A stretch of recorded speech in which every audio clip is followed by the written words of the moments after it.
Hi guys, welcome back to my channel. I am Sai Shimpi, a CBSE class 10 grader. तो आज की ये video ना स्टडी व्लॉग ही होने वाली है एज यूजुअल। एंड आज मैं आपको दूंगा सिलेबस अपडेट।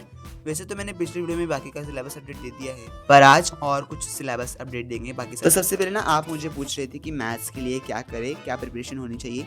भाई बोल रहा हूँ आप मुझसे ये मत, क्योंकि यार मैथ में तो मेरा खुद का ही बुरा हाल है, बट स्टिल मेरा बहुत सारा फोकस जो है वो मैथ्स पर है कि मैं मैथ्स को अच्छे से करूं, क्योंकि ना हर जगह मैथ्स ही यूज होता है। पीसीएम लूंगा या फिर पीसीबी वो तो पता नहीं है, बट मैथ का यूज तो होना ही। वैसे आप गाइस ना पूछ रहे थे कि तुम 10th के बाद क्या करने वाले हो, या फिर सीनियर ने भी मुझे बहुत बार पूछा था कि तुम क्या करने वाले हो 10th। तो देखो यार, मेरा तो अभी तक फिक्स नहीं है कि मैं क्या करने वाला हूँ 10th के बाद, पर मैं कर लूंगा डिसाइड क्लास 10th के एंड तक कि क्या करना है मुझे। And according to that I will tell you कि मेरे प्लान्स क्या है। वैसे गाइस अगर मैं मैथ्स का सिलेबस अपडेट देने जाऊँ तो अब ना यहाँ पे मेरी फाइनल रिवीजन चल रही है मैथ्स के लिए। वैसे तो मैंने एक ही बार चैप्टर मैंने बस उनको ऊपर ऊपर से पढ़ा है कि इसमें क्या हो सकता है बेसिकली। तो अब जो मैं पढ़ रहा हूँ ना वो फाइनल पढ़ रहा हूँ। वैसे देखो, मेरा real number, polynomial, arithmetic progression और ये वाला चैप्टर ट्रायंगल वाला, ये चैप्टर्स मेरे अभी हो गए हैं। एंड अब मैं इसे बस क्वेश्चन प्रैक्टिस, तो भी आप सोच सकते हो कि भाई कितना बाकी है मेरा सिलेबस। ये तो बस मैथ का ही सिलेबस हुआ है भाई। तो यहाँ पर मैं ना लेक्चर देख रहा हूँ, मतलब लेक्चर इन सेंस ऐसा देख रहा हूँ, सॉल्व करने के बाद बस क्वेश्चन को सॉल्व कर रहा हूँ। वैसे इसके बाद I started to do sample paper, क्योंकि मेरा साइंस का सिलेबस ऑलमोस्ट खत्म हो चुका है, रिवाइज भी हो चुका है, बस 2 चैप्टर को छोड़कर।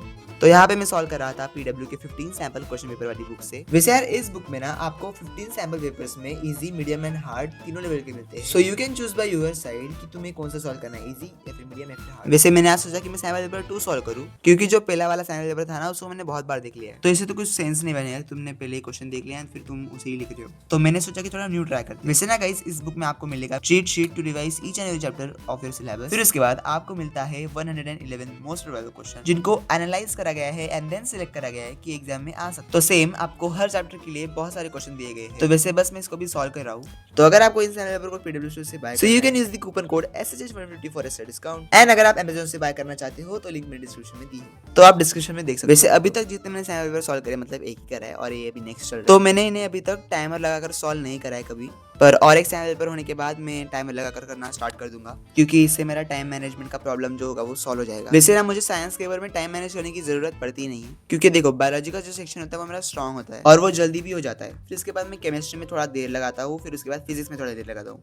एंड ऑलमोस्ट मेरे पास बहुत टाइम बच जाता है कि मैं पेपर को रिवाइज कर लूँ, मतलब रिव्यू कर लूँ कि क्या मैंने रॉन्ग करा है कि नहीं। एंड मेरा पता है सीन क्या होता है, मुझे पता रहता है कि मेरा पेपर जल्दी खत्म हो जाएगा, इसलिए मैं धीरे धीरे लिखता हूँ, जिससे कि मेरी और अच्छी हैंडराइटिंग आती है। एंड मैं इतना सजाता हूँ ना भाई पेपर को, आप उसे देखते ही आउट ऑफ मार्क्स दे दोगे, बस स्टिल उसमें बहुत कुछ रॉन्ग होता है, इसलिए मुझे आउट ऑफ मार्क्स नहीं आते। वैसे अभी एक क्लिप है किसी और दिन की, जब मैंने ऑलमोस्ट 12 बजे रीडिंग स्टार्ट करी थी। वैसे मैं यहाँ पे मेरे नोट्स पढ़ रहा हूँ शायद साइंस के, या I guess acid base and salt के होंगे, क्योंकि मुझे इसका रिवीजन करना था। ओके गाइस, मैथ का तो मैंने आपको सिलेबस अपडेट दे दिया। अब कौन सा रहता है, चलो आईटी का सबसे पहले बता देता हूँ। देखो लिटरली मेरा आईटी का सिलेबस अनटच्ड है भाई, मतलब मैंने मेरे आईटी के सिलेबस को अभी तक हाथ भी नहीं लगाया है। तो आप समझ सकते हो कि मेरा आईटी में क्या हाल होने वाला है, बट आई नो कि मैं आईटी को संभाल ही लूंगा लास्ट में, क्योंकि देखो जो आईटी में जो फर्स्ट सेक्शन होता है ना वो पूरा कॉमन सेंस का होता है भाई। तो अगर आप थोड़ा सा भी कॉमन सेंस लगाते हो तो आपको पार्ट ए के क्वेश्चन इजीली हो जाएंगे। तो अब बस बात रहती है पार्ट बी की। तो अब इसमें देखो मैं क्या करता हूँ, सबसे पहले भाई मुझसे रट्टा नहीं मारा जाता। एंड हमारे जो आईटी में जो क्वेश्चंस होते हैं वो रट्टा मारने जैसे ही होते हैं, बट स्टिल मुझसे रट्टा नहीं मारा जाता, इसलिए भाई मेरे पास जो रिसोर्सेज होते हैं मैं उनको पढ़ लेता हूँ एंड वही करके मैं भगवान के भरोसे चले जाता हूँ। अब देखो एग्जाम में क्या होता है, अगर कुछ क्वेश्चन में मुझे सिमिलरिटी दिख जाती है, एक भी वर्ड मुझे सिमिलर दिख गया,